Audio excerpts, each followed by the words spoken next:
Can you believe that you never see people do podcasts outside? If you're listening, you're not watching on YouTube. I'm sitting in the middle of a lovely European cobblestone street, people walking all around. You know, when people do podcasts outside, you usually see it from their backyards, but no one ever goes onto the streets. They're either doing it from their homes or from a studio or from the backyard, but nobody goes to the streets. Why not? Look, I get it when it's winter. I get it when it's cold, but where I am, it's very nice. It's a very nice day today. And I have a story about social media marketing, some cool social media marketing on today's episode of the show. I'm actually going to keep this one kind of short. I'm having two co-founders on later today. They're going to talk about how they grew their business with SEO, email marketing, tripwire offers, and remarketing. And so this one's going to be a little bit short, but it's a cool story about how a company dissed Duolingo, their top competitor, and got 60 million views and 800,000 bookmarks. And this is a really powerful strategy. It's very short. It's about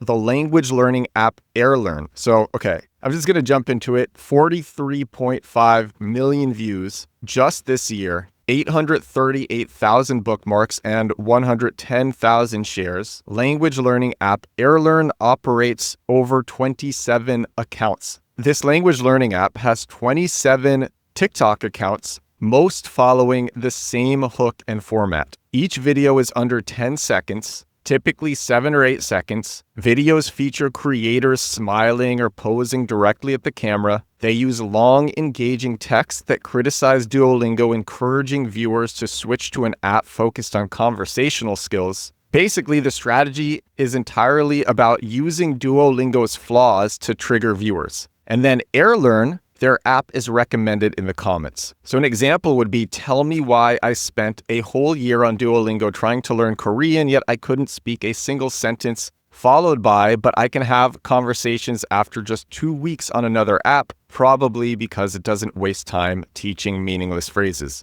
And they purposely avoid mentioning AirLearn directly in their videos to boost engagement and provoke comments like these. And this, people are being like, in the comments, I've been using AirLearn for about a week, blah, blah, blah. Oh, someone's like, what's the app name? People are like, it's AirLearn. I talked about 2 episodes on the show ago how important social proof is for acquisition. I shared a story of this person who used PR services, public relations services, paid all this money, thought it was a complete waste because the amount of direct customers that the PR campaigns brought was very low. But what he found was that all the PR efforts dramatically reduced the time spent in the funnel. People would just go pretty much straight from discovery to conversion. So he would meet people at trade shows, they would do PPC campaigns, and what would happen is these people who had some level of interest would go to Google, type in the brand name, see all the press mentions, be like, okay, they're reputable, I'm going to go with them, or I trust them, or I wasn't actually going to even use a service like this in the first place,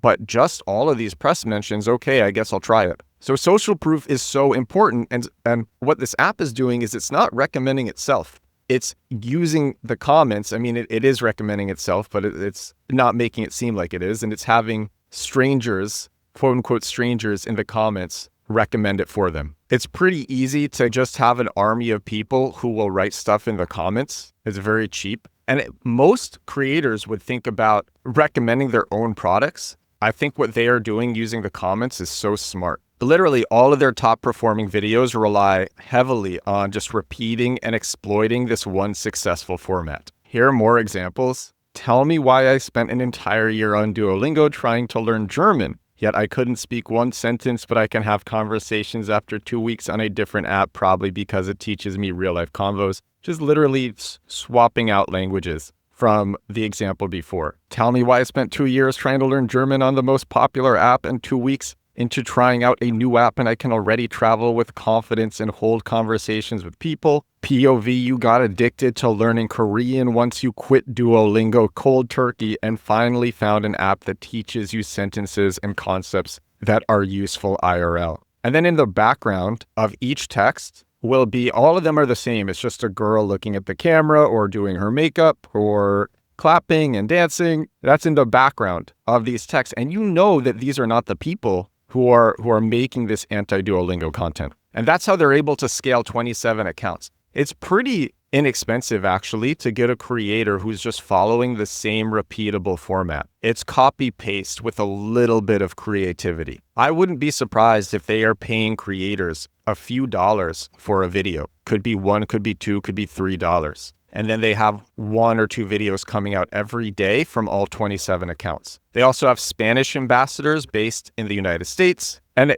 they are achieving these same impressive results literally in Spanish, just using the same format. That's so funny. Each ambassador runs between 195 and 316 videos, forming a fully operational and well-established network. Their massive engagement, especially bookmarks and shares, is mostly driven directly dissing Duolingo. That's all for this article. This is from the Social Growth Engineers newsletter, which I shared recently on this podcast. Such a great newsletter from @IMGDSA on Twitter on X. The last thing that I want to say about this is I talk about using video for SEO to target competitors. So you could scale up accounts like this all using the same format, and then you're targeting competitors' weaknesses with keywords. So you have like each competitor weakness is its own keyword, and then you put that in the video title and the video description. And so then people search the competitor weakness to see if they're the only ones experiencing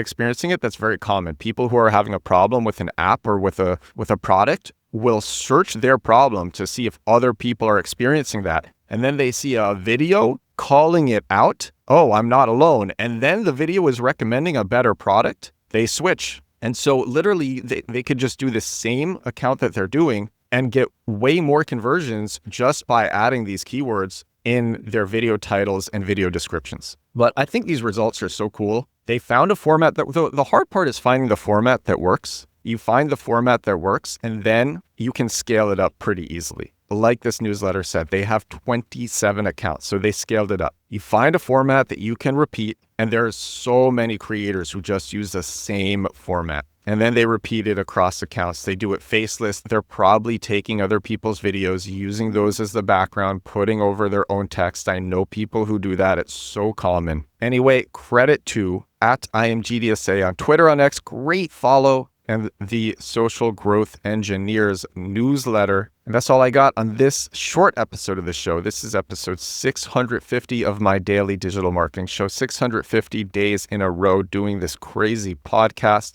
out on a lovely street, starting to get hot. I have an Americano next to me that I haven't sipped yet. So I want to take my first sip of coffee for the day on the show. Find a format that works, scale it up. I'll talk to you all tomorrow.